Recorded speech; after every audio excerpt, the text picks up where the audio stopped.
Chevella parliament స్థానంపై మరోసారి గులాబీ జెండా ఎగరడం ఖాయమని శేర్లింగంపల్లి నియోజకవర్గ ఇన్ఛార్జ్ పోచంపల్లి శ్రీనివాసరెడ్డి తేల్చి చెప్పారు. శేర్లింగంపల్లి నియోజకవర్గం నుంచి 2 లక్షల మెజారిటీ వస్తుందని ధీమా వ్యక్తం చేశారు ఆయన. TRS working president KTR road షోలకు ప్రజల నుంచి విశేష స్పందన వస్తుందన్నారు. కొండా విశ్వేశ్వరరెడ్డికి చేవెళ్ల ప్రజలు తగిన సమాధానం చెప్పేందుకు సిద్ధంగా ఉన్నారని స్పష్టం చేశారు. గల్లీలో మనమే ఢిల్లీలో మనమే అనే నినాదంతో 16 ఎంపీ సీట్లు సాధిస్తున్నామంటున్న పోచంపల్లి శ్రీనివాసరెడ్డితో మా ప్రతినిధి శివ ఫేస్ టు ఫేస్. శాసనసభ ఎన్నికల్లో షేర్లింగంపల్లి నియోజకవర్గ టీఆర్ఎస్ ఇన్ఛార్జిగా వ్యవహరించి టీఆర్ఎస్ అభ్యర్థి అరకపూడి గాంధీని భారీ మెజార్టీ సాధించడంలో కీలక పాత్ర పోషించారు పోచంపల్లి శ్రీనివాసరెడ్డి. అలాగే ఈసారి పార్లమెంట్ ఎన్నికల్లో చేవెళ్ల అభ్యర్థి రంజిత్ రెడ్డికి సంబంధించి ఓటర్లు షేర్లింగంపల్లి ఓటర్లు ఎటువైపు ఉన్నారు, దీనికి సంబంధించి పోచంపల్లి శ్రీనివాసరెడ్డిని అడిగి మరిన్ని వివరాలు తెలుసుకుందాం. సార్ చెప్పండి, ఈసారి పార్లమెంట్ ఎన్నికలు ఎలా జరగబోతున్నాయి? ముఖ్యంగా చేవెళ్ల ఎంపీ అభ్యర్థికి షేర్లింగంపల్లి నియోజకవర్గం నుంచి ఎట్లాంటి మెజార్టీ ఇవ్వబోతున్నారు? 11వ తారీఖు జరగబోయే చేవెళ్ల పార్లమెంట్ ఎలక్షన్లో షేర్లింగంపల్లి యొక్క పాత్ర మెజార్టీగా ఉండబోతుంది.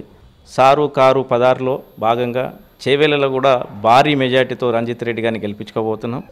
పోయిన ఎలక్షన్లో చంద్రబాబు నాయుడు మరియు రాహుల్ గాంధీ గల్లీ తిరిగారు, గల్లీకి రోడ్ షో చేశారు. ఏది చేసినా మా యంగ్ డైనమిక్ మా వర్కింగ్ ప్రెసిడెంట్ కేటీఆర్ గారి రోడ్ షోతో వాళ్ళు కొట్టుకొని పోయడం జరిగింది. మొన్న ఎలక్షన్లో షేర్లింగంపల్లి ప్రజలు గుద్దితే తెలుగుదేశం పార్టీ అమరావతికే పరిమితమైంది. ఈసారి మళ్ళీ చేవెళ్ల ప్రజలు మళ్ళీ గుద్దితే కాంగ్రెస్ పార్టీ ఢిల్లీకే పరిమితమవుతుంది. తెలుగుదేశంకు మొన్న పడ్డ ఓటు అంతా కూడా ఆటోమేటిక్గా టీఆర్ఎస్కి కన్వర్ట్ అయ్యే అవకాశం ఉంది. మొన్న వాళ్ళకు 99,000 ఓట్లు వచ్చాయి, మాకు 1,44,000 ఓట్లు వచ్చాయి.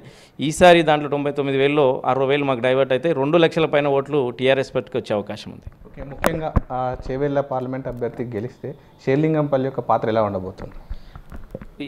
గత 5 సంవత్సరాలుగా మన టీఆర్ఎస్ ప్రభుత్వం కేటీఆర్ గారు యొక్క డైరెక్షన్లో షేర్లింగంపల్లిలో దాదాపు 4,000 కోట్ల అభివృద్ధి పనులు జరిగాయి. ఇక్కడ చాలా అభివృద్ధి జరిగింది, ఇంకా జరగబోతుంది. చేవెళ్లలో కూడా కేటీఆర్ గారు చెప్తున్నారు 111 జీవో కూడా సడలించబోతున్నారు. దానివల్ల ఈ చుట్టుపక్కల చేవెళ్ల ప్రాంతంలో చాలా ఇండస్ట్రీస్ వచ్చే అవకాశం ఉంది. ఈ చేవెళ్ల పార్లమెంట్ గెలవడం వల్ల మన రంజిత్ రెడ్డి గారిని గెలిపించుకోవడం వల్ల రేపు మనకు కేంద్రం నుంచి వచ్చే నిధులు కానీ, రేపు ఒక ఇండస్ట్రీ కానీ, ఒక ఐటీ ఇండస్ట్రీ కానీ రావడం వల్ల ఏమన్నా కేంద్రం నుంచి నిధులు వచ్చే అవకాశం ఉంటే తొందరగా తీసుకోవడానికి అవకాశం ఉంటుంది. ఇక్కడ మన ప్రభుత్వం ఉంది, అక్కడ కూడా మనం 16 మంది గెలిచి అక్కడ కూడా కీలక పాత్ర పోషించబోతున్నాం. కాబట్టి నిధులు ఎక్కువ తీసుకొని వచ్చి మనం ఎక్కువ కూడా ఈ చేవెళ్లను అభివృద్ధి చేసుకునే అవకాశం ఉంటుంది. కాబట్టి ప్రజలందరూ కూడా ఒకటే మైండ్లో ఉన్నారు. ఇక్కడ గల్లీలో మనం, రాష్ట్రంలో మనం, ఢిల్లీలో కూడా మనమే ఉండాలి, మన పాత్రనే ఉండాలి అని కోరుకుంటారు. కాబట్టి ఖచ్చితంగా చేవెళ్లతో పాటు మొత్తం 16 రాష్ట్రం మొత్తం కేసీఆర్ని చేస్తున్న అభివృద్ధి పని, కేసీఆర్ను కూడా పెద్ద లెవెల్లో ఢిల్లీ లెవెల్లో చక్రం తిప్పాలనే ప్రజలు కోరుకుంటున్నారు. కాబట్టి ఆ విధంగా రిజల్ట్ వచ్చే అవకాశం ఉంది. ఓకే, ముఖ్యంగా ప్రతిపక్ష పార్టీల అభ్యర్థులు ప్రజలకు అందుబాటులో ఉండరు, అట్లాగే టీఆర్ఎస్ అభ్యర్థులు అయితే ప్రజలకు అందుబాటులో ఉండి ఎప్పటికప్పుడు వారి సమస్యలను పరిష్కరిస్తారని చెప్పారు. దీనికి సంబంధించి ప్రజలకు మీరు ఏ విధమైన భరోసా కల్పిస్తారు? గతంలో మన టీఆర్ఎస్ పార్టీ మీద గెలిచిన అభ్యర్థి కొండా విశ్వేశ్వరరెడ్డి అనే వ్యక్తి మనం ఎన్నో ఆశలతో దానితో మనం గెలిపించడం జరిగింది ఇక్కడ నుంచి చేవెళ్ల పార్లమెంట్ నుంచి. కానీ ఆయన అనుకున్న విధంగా గత 4 సంవత్సరాల్లో ఎప్పుడు కూడా ప్రజలకు అందుబాటులో లేకపోవడం, ఆయన చేసిన అభివృద్ధి ఏం లేకపోవడం, ముఖ్యంగా ఆయన చేసిన చెడు పనులే మాకు ఇంకా అప్పుడప్పుడు ఇప్పుడు ఇబ్బందికరంగా మారుతున్నాయి. కాబట్టి మనం జనరల్గా చెప్తుంటాం, అమ్మకు అన్నం పెట్టినోడు చిన్నమ్మకు బంగారు గాజులు కొనిస్తారంట అన్నట్టు ఆయన ఇక్కడ అధికార పార్టీలు ఉండి అభివృద్ధి చేయనోడు ప్రతిపక్షాల పార్టీకి పోయి ఏమి అభివృద్ధి చేస్తాడు?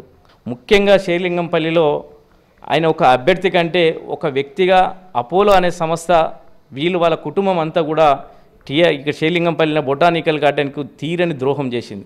400 చెట్లను కొట్టేసి ఇకో పార్క్ పేరుతోటి కమర్షియల్ బిల్డింగ్లు, స్టార్ హోటల్ కట్టాలన్న దురుద్దేశంతో అపోలో సంస్థ యొక్క కుటుంబం మొత్తం, అందులో విశ్వేశ్వరరెడ్డి, సంగీతారెడ్డి గారు కూడా భాగం, దాంట్లో 400 చెట్లు కొట్టేశారు. అట్లనే ఇక్కడ ఉన్న వన్యప్రాణులు, పాములు కావచ్చు, జింకలు కావచ్చు, బొటానికల్ గార్డెన్లు ఉన్న వాటిని అన్నిటిని కూడా తీసుకెళ్ళి అనంతపురం కర్నూలు అడవులలో కలిపినది వాస్తవం.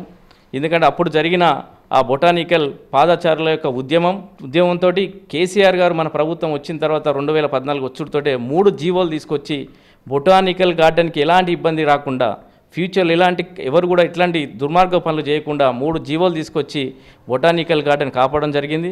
దానికి కాపాడుతూ బొటానికల్ గార్డెన్లో చాలా అభివృద్ధి చేయడం జరిగింది, చాలా నిధులు కూడా ప్రకటించడం జరిగింది. వీళ్ళ యొక్క దుర్మార్గాలన్నీ కూడా బొటానికల్ గార్డెన్ యొక్క చుట్టూ ఉన్న ప్రాంత ప్రజలందరికీ తెలుసు. వీళ్ళను కూడా అవన్నీ గుర్తుపెట్టుకున్నారు, వాటిని చిత్తుగా ఓడియడానికి నిర్ణయించుకున్నారు. ఓకే, ముఖ్యంగా నిన్న ఈవినింగ్ కావచ్చు కేటీఆర్ రోడ్ షో తర్వాత ప్రజల నుంచి స్పందన ఎట్లా ఉంది?